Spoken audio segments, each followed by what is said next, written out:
welcome everyone to Citizens Climate Lobbies training this evening. It's a weekly webinar program of Citizens Climate Lobbies that provides CCL supporters like you and I with access to in-depth training opportunities on topics related to climate change and effective climate advocacy. I'm your host, Brett Cease, CCL's Vice President of Programs, and tonight's topic is comparing the new carbon border adjustment and tariff bills. Senate Republicans in November introduced the Foreign Pollution Fee Act to impose a carbon tariff on certain imported goods. We know also that Congressional Democrats follow this with the December introduction of the Clean Competition Act to establish a similar carbon border adjustment mechanism. We're going to be joined by CCL Research Coordinator Dana Nuccitelli for tonight's training that's going to compare these bills as well as the Fair Transition and Competition Act border adjustment bill that Congressional Democrats have previously introduced. And then we'll make sure to discuss the prospects for bipartisan agreement on pricing carbon pollution in products that are crossing U.S. borders. So to get us through tonight, let me introduce our wonderful speaker. The amazing Dana Nuccitelli is an environmental scientist with degrees in astrophysics and physics, a wonderful climate journalist of Yale Climate Connections, Skeptical Science, and The Guardian. He is the author of 10 peer-reviewed climate science papers, and we are so honored to have you here tonight, Dana. Thank you so much for joining us, and thank you all for being here tonight, too. If we've done our job well, you're going to walk away with the following 3 learning goals. We're going to have the chance to review why carbon tariffs and border adjustments are critical to our work with climate policy. We're going to talk about how 3 proposed carbon tariff or CBAM bills, if you will, are similar to each other and what sets them apart.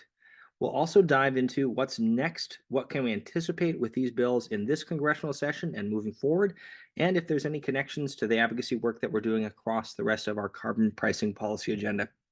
So with that, thank you all so much for joining us. We're almost at 100 already. And with that, I will pass it to you, Dana. Thank you, Brett. Thanks, everybody, for joining us early in 2024. So let's do a quick review of where we're at with these carbon tariffs and border adjustments. You guys might recall that in June of 2022, a while back, we did this push asking our volunteers with Republican representatives to ask them to look into pricing carbon in imported goods into CBAMs and carbon tariffs. And they did just that. And so now both parties have introduced bills to price that extra carbon content from stuff that we import into our country, as Brett mentioned there. So we're going to review the bills that have been introduced tonight. This is just kind of to learn about this stuff. We're not currently engaging in any action on CBAMs or carbon tariffs at the moment, but we want to be educated and prepared for when that day might possibly come in the future.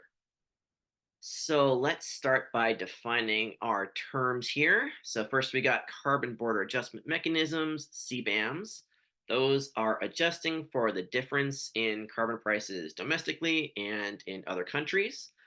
So not super relevant to the United States because we don't yet have a domestic carbon price here, although of course we at CCL are advocating for that and building the political will to make that happen at some point. But we don't yet. So CBAMs can also put a price on the extra carbon content of high carbon intensity products that are being imported. So it can take into consideration both the differences in carbon prices and the differences in carbon content between the countries that are importing stuff to our country and the manufacturing in our own country. And another thing that CBAMs can do is potentially refund the carbon fee if we had a carbon price in our country and we were exporting products to a country without a carbon price, then we could refund that carbon fee so that they're operating on equal footing in the market that that products are being exported to. So the border adjustment is basically at the border as we're importing or potentially exporting products, we're adjusting the carbon price so that everybody's on the same playing field. And then a carbon tariff is just looking at basically the amount of carbon embedded in the product that is being imported and looking at comparing that to the amount of carbon in an equivalent product made in the United States. And if that imported product has more carbon, then we put a price on that extra carbon. And it doesn't have to have any kind of domestic carbon price or anything like that. We're just taking into consideration the different amount of carbon in imported products versus domestic products and making them pay for that extra carbon if they have it. So we had one of our fall research interns, Liam Cooper, pictured here, did a little research paper for us looking into what peer-reviewed literature says about the effects of CBAMs, and specifically in most cases, the European Union's CBAM, because they're kind of the first ones in line putting a CBAM into place. And so you got a link there where you can find his paper, and it's also posted on the Nerd Corner. And so what Liam found is that pricing carbon on imported products that have higher carbon content would slightly boost domestic industries because those domestic industries have lower carbon. And so if you're putting a price on higher carbon imports, that is encouraging people to buy those low carbon domestic products. And so that boosts those industries and boosts the economy a little bit as well because those industries are selling more stuff. It also encourages investment in energy efficiency and clean energy technologies and incentivizes further carbon standards because those domestic industries are trying to create an even larger carbon advantage to take advantage of that CBAM or carbon tariff. And so it incentivizes a reduction in emissions, which is good. That's what we like to see. Then there's this question, we call it carbon leakage, which is when businesses that are in countries that have like a high domestic carbon price or stringent climate regulations will shift their manufacturing overseas to a country without those kinds of regulations or carbon prices, things that increase their costs. So to reduce their manufacturing costs, they'll ship it to another country. And so then your carbon emissions are kind of leaking out to other countries. And so there's been research to see if a CBAM would reduce that. And papers generally agree that it would be modestly effective at reducing that carbon leakage because, again, by putting that price on those imports, you're giving a little bit more of an advantage to domestic manufacturing. And so you get more companies keeping their manufacturing in country. And so that's also good because then you're not worrying about just, exporting our carbon to other countries. One challenge is that a CBAM or carbon tariff can adversely affect developing countries' economies because developing countries tend to have relatively high carbon intensity manufacturing. But on the other hand, they are not the ones who are responsible for causing the climate crisis. They are generally very low emitting countries. And so we would like to ideally not punish them and adversely impact their economies in the process of trying to do these climate solutions. And so legislation generally puts measures into place to try to avoid this adverse impact on developing economies, as we'll see when we look at the specifics of each of these bills that have been introduced in the United States. And so there's a couple things we're trying to do with CBAMs or carbon tariffs. One reason that a lot of people are interested in this is because US products are generally lower carbon intensity than the global average. We have relatively low carbon manufacturing, about 40% less than the global average, according to the Climate Leadership Council's analysis. And 75% of the stuff that we import comes from less carbon efficient countries. So if we would put a price on that extra carbon of those dirtier imports, that would give more of an advantage to our low carbon domestic industries. And so again, it would encourage people to buy made in America low carbon stuff. And so it's going to benefit our domestic industries, and it's also going to somewhat reduce emissions because people are going to be buying more often the low carbon products. So those are kind of the two benefits: is more domestic made in America buying of stuff and lower carbon of the stuff we buy. And so there's a few reasons that US industries are relatively low carbon, even though we don't have a domestic carbon price in place yet. We do have strong environmental and some pretty good climate regulations. We have efficient and advanced manufacturing. We also have relatively clean power generation for the parts of manufacturing that requires electricity. So those tend to result in lower carbon products. They also tend to add costs, especially those compliance with those environmental climate regulations, compared to other countries that don't have to comply with those kinds of regulations. And so that's where we're trying to adjust for and level the playing field for. So a good example I like to use is steel, which can basically be made one of two ways. You can either take scrap steel and melt it down in an electric arc furnace, and that is a relatively low carbon way of making steel. Or you can make it from scratch, taking iron ore and melting it down, generally using coal. So that is your higher carbon way of making steel. And globally, 30% of the steel is made with the low carbon method. And in the United States, two-thirds of our steel is made with the low carbon method. And so in the United States, our steel production is much lower carbon content than a lot of our foreign competitors. And so, again, if we were to put that price on the extra carbon of the imports, then it would encourage people to buy the low carbon American made steel. A couple of caveats for this example. There is only so much scrap steel available, and so we couldn't make all the steel we need in the world with the cleaner method. But if we were to encourage lower carbon steel by putting this price on the extra carbon content of imported steel, that would encourage steel makers to decarbonize. And so, for example, we could find ways to replace the coal with something like green hydrogen that would make that other method of making steel more climate friendly. And so that's what we're trying to do, of course, when anytime we're putting a price on carbon is to encourage and incentivize lower carbon ways of doing things. So this is a chart from the Climate Leadership Council, a report they put together looking at various different industries you can see here. And we're looking at different countries. And if it's each box, if it's red and the number is above one, that means that country's industry is higher carbon than the US equivalent. Blue is lower carbon than the US equivalent, and white is the same. So you can see some of these countries like China, Russia, India, and the rest of the world, in almost every case, are higher carbon than the United States equivalent industries. Some other countries like the European Union, Canada, Mexico are generally on par with the United States.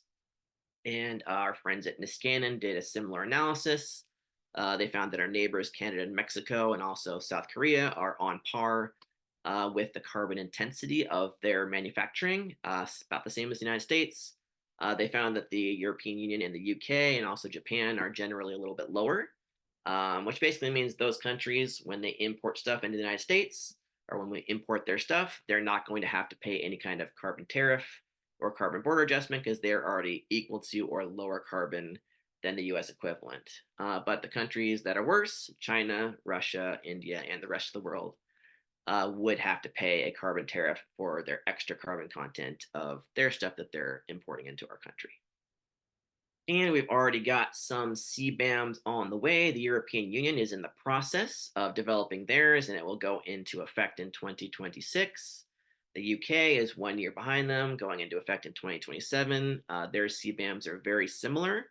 They will cover iron and steel, cement, aluminum, fertilizer, hydrogen, and a couple of other things.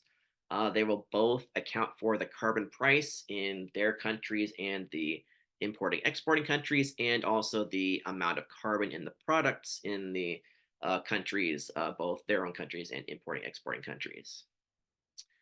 Japan is also putting a CBAM into effect, although only on fossil fuels. And then Canada is considering doing a CBAM. It would make sense for them because they have a very robust carbon price. And so it just makes sense with the EU and the UK moving forward. It makes sense for Canada to follow their lead, and they may very well do a similar CBAM to the example set by the EU.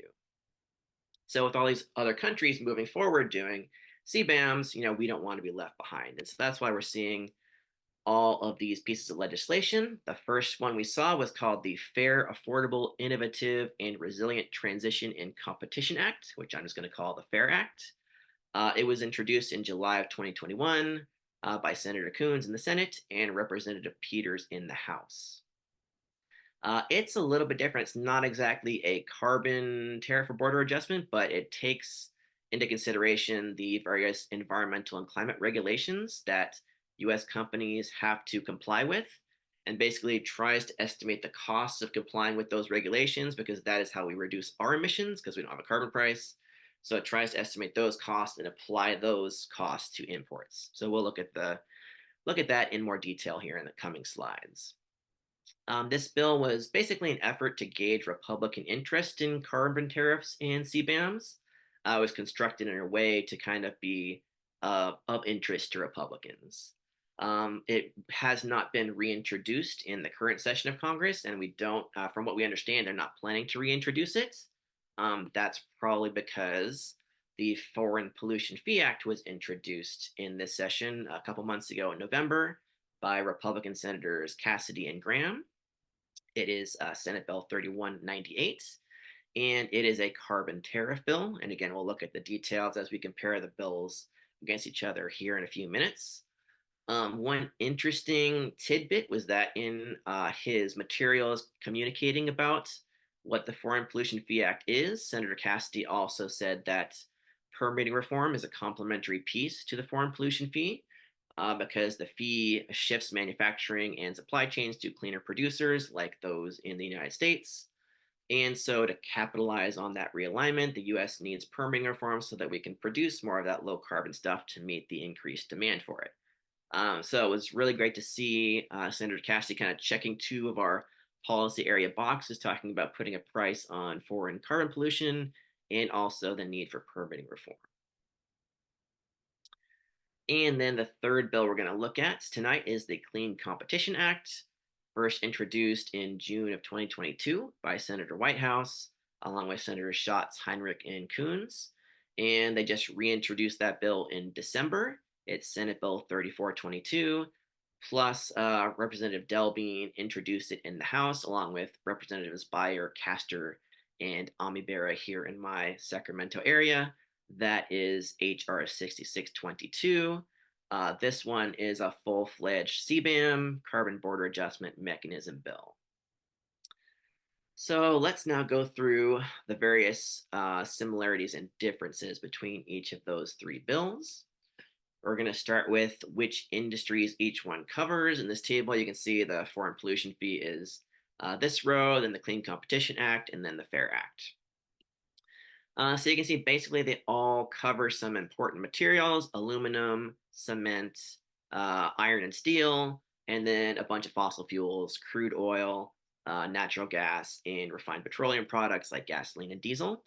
So that's kind of where they all agree. And then there are just kind of a variety of different products that each one of them also covers.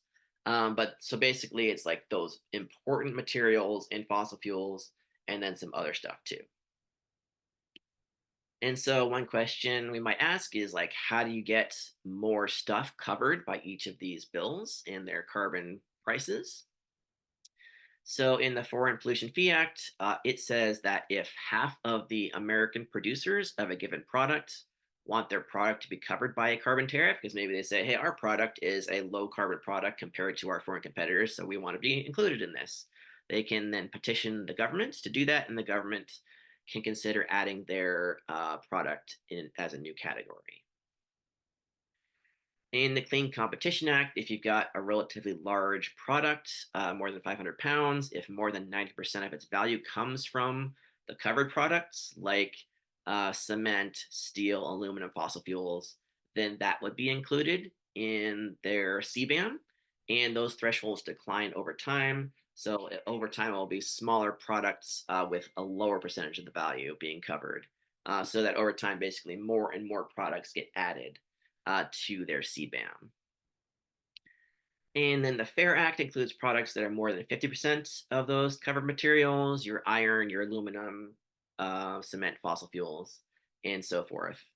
And they also, in this bill, said that federal agencies can add any products they determine is in the best interests of the United States to include. So, important question: what is the carbon price in each of these bills? The simplest one is the Clean Competition Act.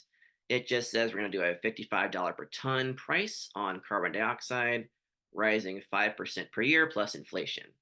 So there's kind of some benefits and some downsides to that.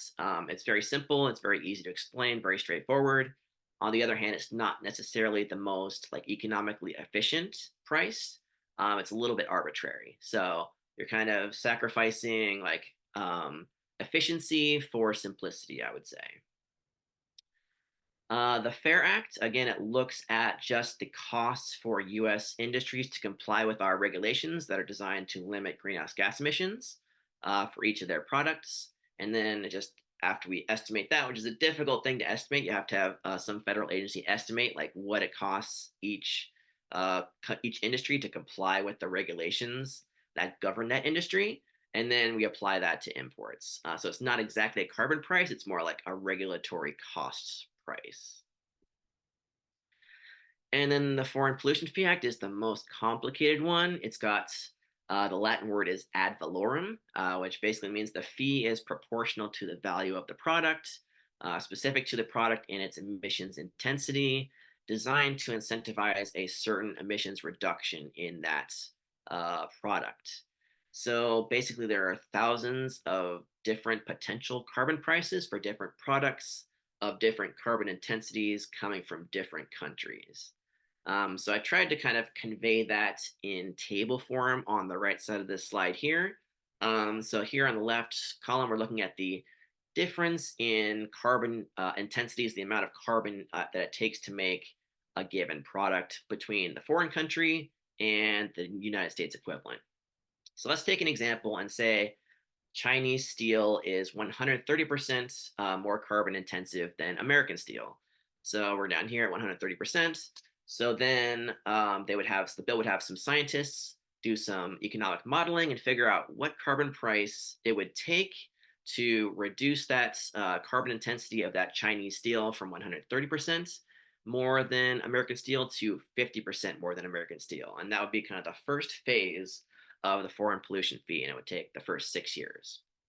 And then the next 6 years, we'll say, okay, we got them to 50% more intensive Chinese steel than American steel. Let's change the carbon price. So now we're trying to incentivize them to reduce their carbon intensity of Chinese steel to 25% more than the carbon intensity of American steel. So then they do that for a few years, and then they say, okay, we got up to 25% more intense than American steel. Let's change the carbon price so that it's enough to incentivize Chinese steel to be less than 10% more carbon intensive than American steel. So basically on par with American steel. So there's kind of this three phases where you're changing the carbon price over time to try to gradually incentivize these foreign industries to catch up to American industries' low carbon intensity. So it's a very, very complicated way of doing this. The reason it does this, you can see in this quote on the left that they're trying to ensure that these goals are attained while minimizing any potential increase in domestic costs. Because if we put a high carbon price on imported steel that's got high carbon intensity, that's going to increase the average cost of steel being purchased in the United States. Same thing for all the different products that are being, as carbon tariff is being applied to. And so you can see the higher the carbon prices, the more the increased cost is going to be for American consumers buying this stuff. And so this bill is basically saying we want to minimize that increased cost. So we want to get the exact right carbon price for each product so that you are incentivizing this reduction in carbon with the least increased cost to American consumers. So as a nerd, I really appreciate how nerdy this approach is. They're basically then telling scientists do a bunch of economic modeling to figure out exactly what these prices should be to accomplish these goals. So it's a very like nerdy way of doing it. I would say the downside is that this is very, very complicated. It's also very, very trying to be very, very precise. You can see like each 5 to 10% increment of more pollution than the United States gets a different carbon price, which I really don't think economic modeling is that precise. There's a lot of uncertainty in economic modeling. So I think it might be trying to be a little bit too efficient for its britches. And the downside also of being this complicated is that it's hard to explain. This is why it's been taking me a couple minutes to try to explain this slide. Also, for example, Senator Kramer, another Republican senator, he wants to support carbon tariffs, but he is not a co-sponsor on this bill because he said, it's too complicated. I can't explain this to my constituents. And if I can't explain it to my constituents, I'm not going to be a co-sponsor of it. So this one is kind of sacrificing simplicity for trying to be very efficient. And so that's your trade-off in trying to figure out what the carbon pricing structure would be. Should it be simpler? Should it be more complex or harder to explain, but more efficient? And so, that's kind of the trade-off in figuring out how to structure the carbon price in each of these bills. So then we have to figure out how to calculate the carbon intensity of these products in each different country. So in the Foreign Pollution Fee Act, it would have basically just take the average of the industry in each country. So, for example, you're taking the average carbon intensity of all of the steel made in China, and that gets one carbon price basically. It does allow for facilities. If a facility says, I'm making steel in China, I am below the amount of carbon on average in my country. So I want a specific intensity calculated for my facility. You can apply for that, but it's got very strict conditions in the Foreign Pollution Fee Act. You have to basically be meeting the equivalent of the US Clean Water Act, the Clean Air Act. You have to install monitoring equipment and make the data accessible to American regulators and allow for American inspections. So it's very, very strict. I'm not sure how many facilities would actually apply for that given how strict it is, but the option is there. The Clean Competition Act is very similar. Again, you just take the average of the country of origin's industry's carbon intensity. It also allows for entities to petition for a good specific carbon intensity. Again, if they say my stuff is lower carbon than my national average, they can say, hey, give me a specific calculation so that I can pay less of a carbon price. And it doesn't have the stringent, strict conditions that the Foreign Pollution Fee Act has. And then the FAIR Act, it doesn't actually have to calculate carbon intensity because, again, it's not putting a price on carbon, it's putting a price on the regulatory costs of complying with US regulations. And so that's actually not a relevant question for the FAIR Act.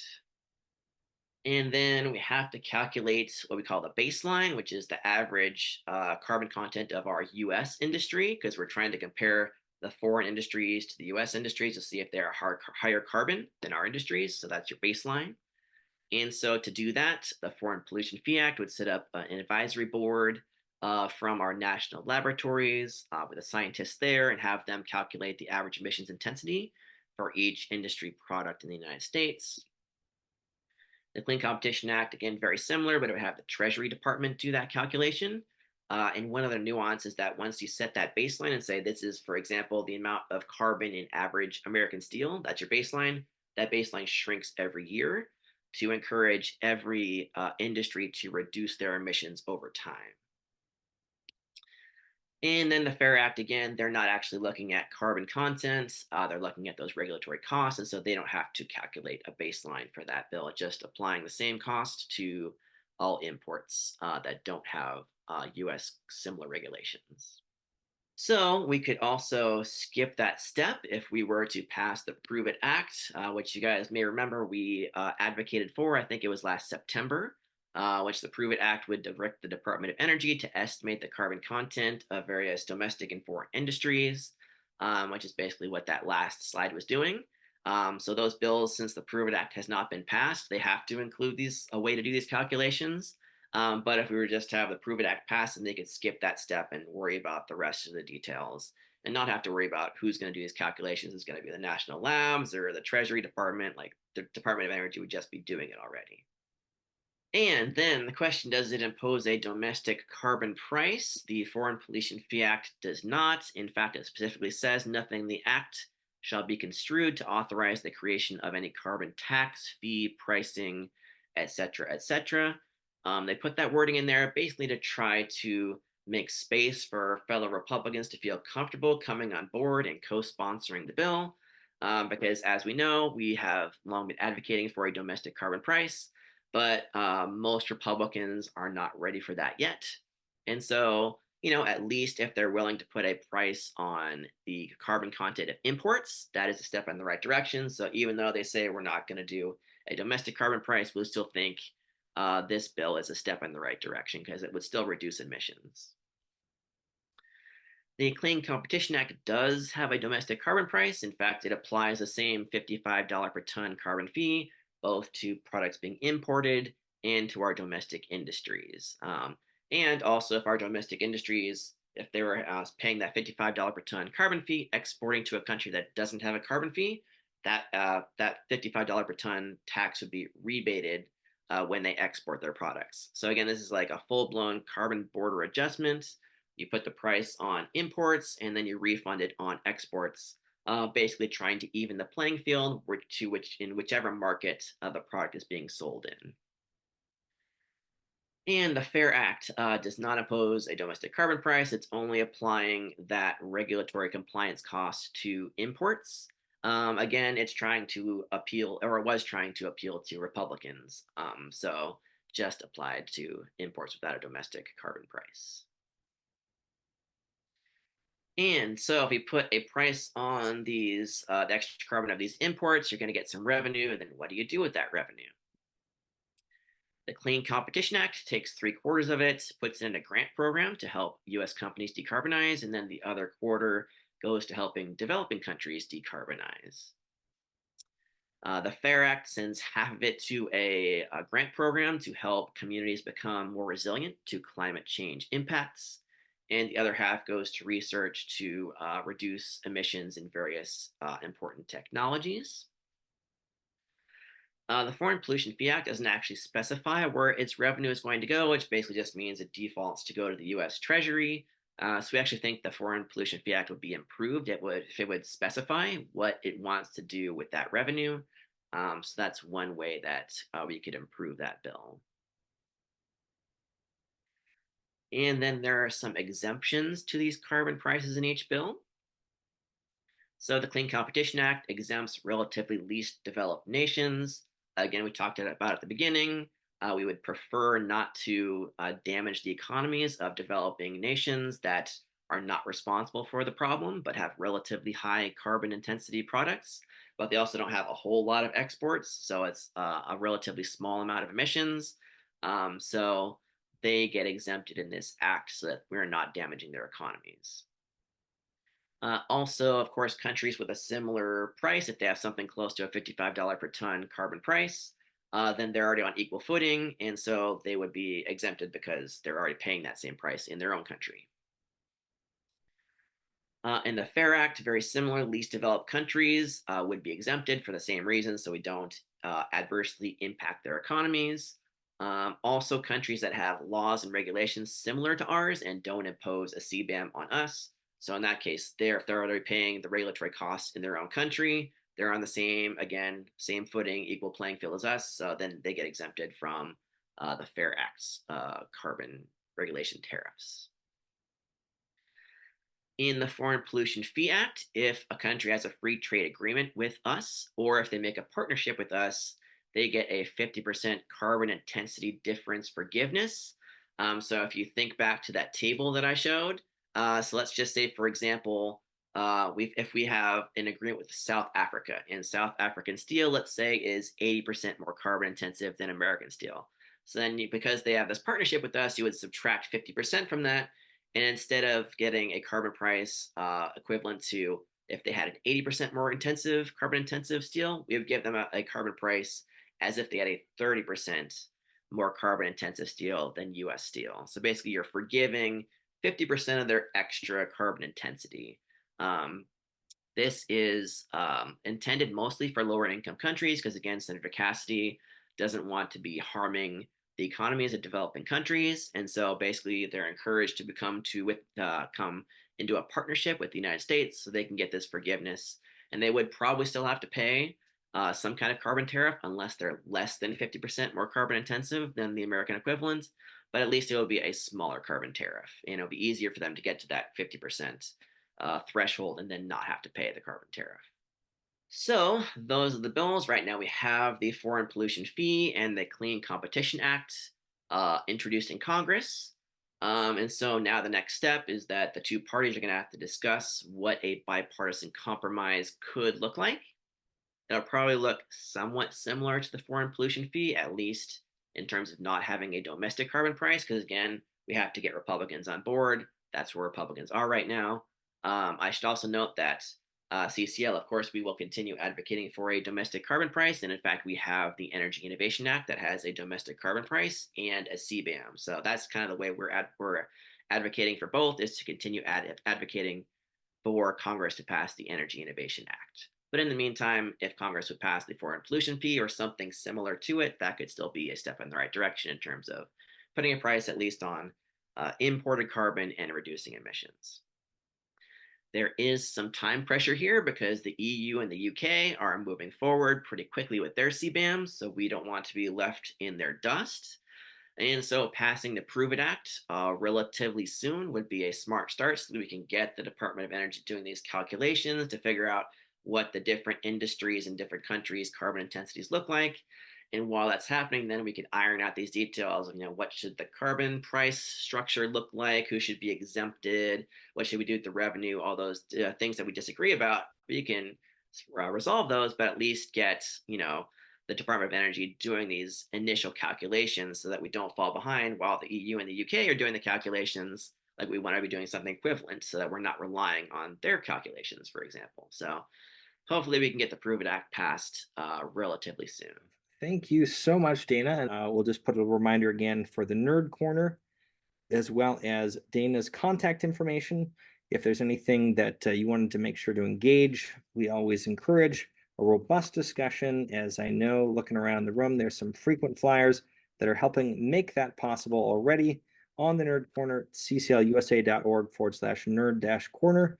But before anything else, just a huge round of applause for your work, Dana. I know that I found this incredibly helpful tonight and useful, and I really appreciate all of the time that you put into the preparations for this, and obviously celebrate all of you being here tonight. It's so good to see 100 plus friends on the line, and thank you again for all that you do with your work with CCL. Take care, everyone. Thank you, Dana. Thank you, Dana. Thanks, Dana. Thank you, Brett. Thank you. Thank you for listening to this episode of Citizens Climate Lobby's training program. You can tune into more episodes anywhere podcasts are available. Inspired by what you heard today? Join Citizens Climate Lobby to advocate for bipartisan climate solutions. Go to community.citizensclimate.org to find more trainings, resources, your local chapter, national action teams, discussion forums, and more. Be sure to like our Facebook page and follow us on Twitter and Instagram @CitizensClimate. We also invite all of our listeners to subscribe to our YouTube channel for more inspiration. Like what you hear? Recommend us to your friends and make sure to give us a 5-star rating. It helps us show up on other listeners' feeds. Feel free to pass on any suggestions for future episodes in the comments as well. And together, we are creating the political will for a livable world.